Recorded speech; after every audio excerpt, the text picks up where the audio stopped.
मंडी के पास है, आपके मेयर है जो भी करिए, बस ये भी कदम नहीं है, क्योंकि ऐसी है जो मेरे बस की भी नहीं है। अब मैंने सभी सीएम साहब ने करा दिया, पूरी हाई की मीटिंग में गति दिखो मेरे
आपका सुनना बरसात हो जाए तो सामने कोई दिक्कत नहीं, सरकार का काम पंडाल के अंदर आप कर ही रहे हो, अगर मैं बात किसी माँ जो है इनकी कौन सा होती है सेल में और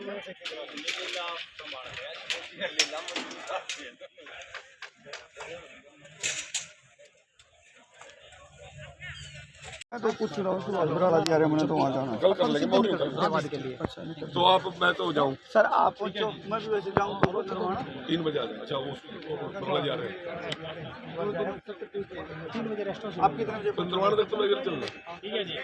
वापसी में आ जाऊँगा 5 बजे। आप जिंदा हो बस ठीक है।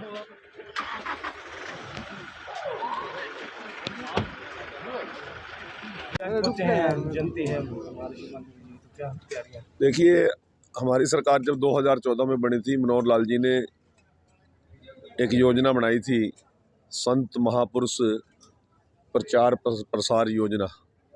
उसमें हमारा तात्पर्य है, हमारे प्रदेश के अंदर जितने भी संत महापुरुष के मानने वाले लोग हैं, उनके जयंती समारोह सरकार अपने खर्चे पर करेगी। इस बार वाल्मीकि जयंती समारोह 17 तारीख का था कार्यक्रम, और 17 तारीख को ही हमारी सरकार की ओथ सेरेमनी थी।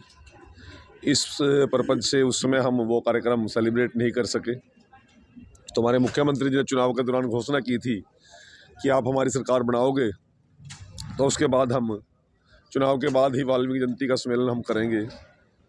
तो इस बार 17 की बजाय हम 24 नवंबर को भगवान वाल्मीकि जयंती समारोह एकलव्य स्टेडियम जींद में सेलिब्रेट कर रहे हैं। और 24 तारीख को मुख्यमंत्री जी यहाँ पर इस कार्यक्रम में आ रहे हैं। उसकी तारीख की समीक्षा करने के लिए प्रशासन के साथ मैं यहाँ पर आया हूँ। मुख्यमंत्री जी इसमें मुख्य अतिथि होंगे, हमारे मंत्रिमंडल के सभी साथी, केंद्रीय और प्रदेश के हमारे मंत्रीगण, हमारे सभी सांसद राज्यसभा और लोकसभा, और उसके साथ साथ हमारे सभी विधायक और पार्टी के सभी वरिष्ठ नेता यहाँ पर उपस्थित रहेंगे। और पूरे हरियाणा प्रदेश के अंदर जिस प्रकार से मैंने लगभग अब तक 15 जिलों का दौरा किया है, बहुत बड़ा उत्साह लोगों में नज़र आ रहा है। और मुझे लगता है कि न भूतो न भविष्यते, कभी इतना बड़ा जन सैलाब आज तक जींद में कभी नहीं आया होगा जितना नायब सिंह सैनी जी के बुलावे पर और नायब सिंह सैनी जी को देखने के लिए, मिलने के लिए, उनके सम्मान के लिए भगवान वाल्मीकि जयंती समारोह में यहाँ पर लोग पहुँचेंगे। मुख्यमंत्री जी ने 3 वादे किए थे, तीनों पूरे कर दिए। चुनाव के दौरान कहा था कि मैं शपथ बाद में लूँगा, 25,000 लोगों को रोजगार पहले दूंगा। उनका पहले अपॉइंटमेंट लेटर दिया, तब उन्होंने शपथ ली। उसके बाद दूसरा वादा किया था कि मैं आरक्षण में वर्गीकरण, उस समाज जो वंचित, शोषित, पीड़ित समाज है, उसको पहली कलम से ही मैं DSC का लाभ देने का काम करूंगा। और 18 तारीख को जब हमारी पहली कैबिनेट हुई, उसमें एक ही एजेंडे पे नायब सिंह सैनी जी ने मोहर लगाने का काम किया।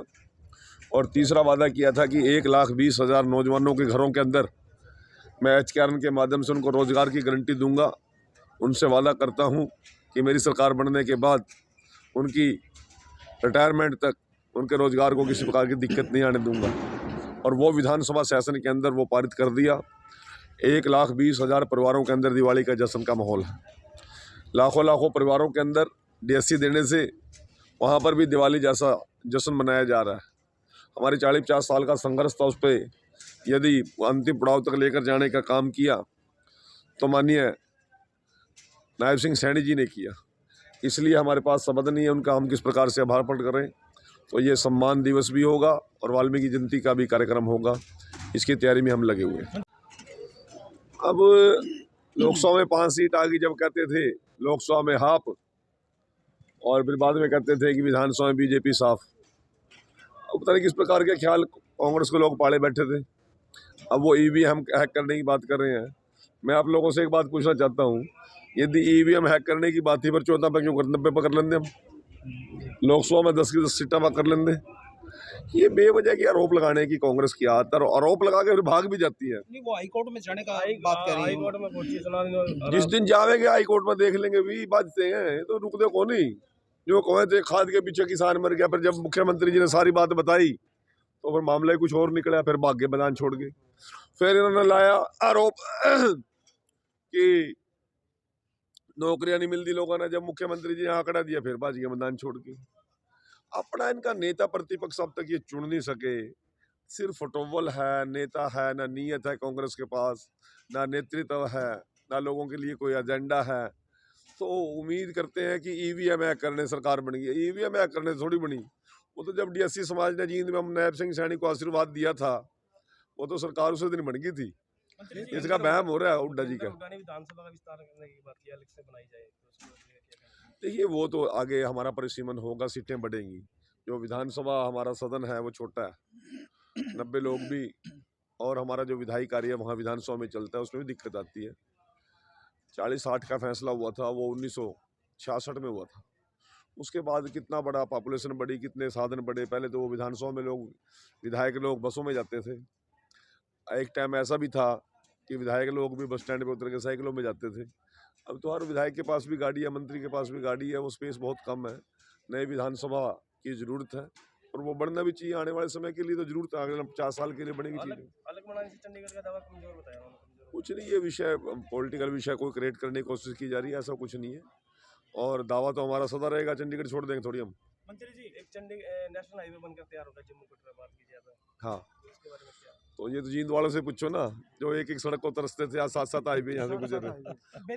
और इतने बढ़िया हाईवे बना दिया हमने, सफेदों तो लेकर महेंद्रगढ़ जाने में शौक, तो वरना टाइम में कौन लग गया। मंत्री जी, बीजेपी ने पंचकुला के अंदर एक समीक्षा बैठक की थी जहां पर 42 सीटों पर की दक्षता मोहनलाल बुडौली ने की थी, तो वहां पर सामने आया कि भीतरघात की वजह से बीजेपी हारी है। तो इस पे क्या देखो, अपन ये कार्यक्रम कर रहे हैं, इसकी पहले भी मीटिंगें कर रहे हैं, इसके बाद भी इसकी मीटिंगें कर रहे हैं। समीक्षा हर काम की होती है। इतना बड़ा चुनाव था जिसने पूरे देश की दशा और दिशा बदलने का काम किया, तो उसकी समीक्षा करनी बनती भी है। जहाँ सीटों पे हारे हैं हमने उसकी समीक्षा भी की है, जहाँ जीते हैं उसकी समीक्षा भी की है। हर कार्यक्रम की समीक्षा हर पार्टी करती है, हर नेतृत्व करता है, हर लीडरशिप करती है। आप घर में कोई फंक्शन करते हो, उसमें क्या क्या तैयारियां करनी पड़ती है, उसकी भी तैयारी की जाती है। उसके बाद वो फंक्शन कैसा रहा, परिवार में भी समीक्षा की जाती है। ये समीक्षा करना एक रूटीन का काम है, और पार्टी ने जो कुछ उनके सामने बातें आई हैं उसके ऊपर भी मंथन चिंतन किया है। ये रूटीन का काम था। राज्य स्तरीय जो जयंती मना रहे हैं, इसमें शाम तक ये सारा पंडाल तैयार हो जाएगा। हमने हर प्रकार के यहाँ पर व्यवस्थाएं, पीने के पानी की भी, और उनके रिफ्रेशमेंट की भी, जो लोग आएंगे उनको स्टेज तक ठीक मंच पर बैठने का स्थान मिल जाए, जो पंडाल में बैठेंगे लोग उनके लिए भी, और जो हमारे कलाकार बंधु हैं उनके लिए भी सारी व्यवस्थाएं हमने कर दी हैं। और ऐतिहासिक कार्यक्रम होगा, भव्य कार्यक्रम होगा और उत्साहजनक कार्यक्रम होगा। छिंदवाड़ा से कांग्रेस विधायक है विनेश फोगाट, उनके लापता होने के पोस्टर लगाए गए हैं गाँव के अंदर। तो मैंने थोड़ी पूछो, मैंने क्यों पूछो, विनेश ने पूछो ना, क्या आपका आपका नंबर होगा, आप पूछो उसने, मैं क्या कह सकता हूँ उसके बारे में। भाजपा का एक बड़ा वादा था सर कि ठेका प्रथा जो है वो हरियाणा में जल्द खत्म कर दी जाएगी, इस दिशा में किस तरह के कदम उठाए जा रहे हैं? देखिए, ठेका प्रथा खत्म करने की शुरुआत भी हमने ही की है और उसको समापन तक भी हम ही लेके जाएंगे। जितने नगर पालिका कर्मचारी थे जो हमारे सैंक्शन पोस्टें थे उनको पे रोल पे ले आए और ठेका प्रथा से उनकी जांच छुड़वाने का काम किया। इसी प्रकार से सीवरमैन का भी और अन्य डिपार्टमेंट में हमने HKRN लेके आके ठेकेदारों से उनकी जांच छुड़ाने का काम किया। और इस पे सबसे बड़ी चोट मारने का यदि काम किया तो भारतीय जनता पार्टी की सरकार ने, मनोहर लाल जी की सरकार ने, नायब सिंह सैनी जी की सरकार ने किया। एक एसपी साहब ये शोषण वाला मामला चल रहा था, वो कहाँ तक पहुँचा है? गदर मीडिया तो आप देखें और उसमें अच्छी नई ताज़ा खबरें सुनने को मिलेगी, देखने को मिलेगी, और हरियाणा में क्या चल रहा है क्या नहीं चल रहा है ये भी आपको पता चलेगा। और चैनल को लाइक करें, सब्सक्राइब करें और शेयर करें। थैंक यू, धन्यवाद।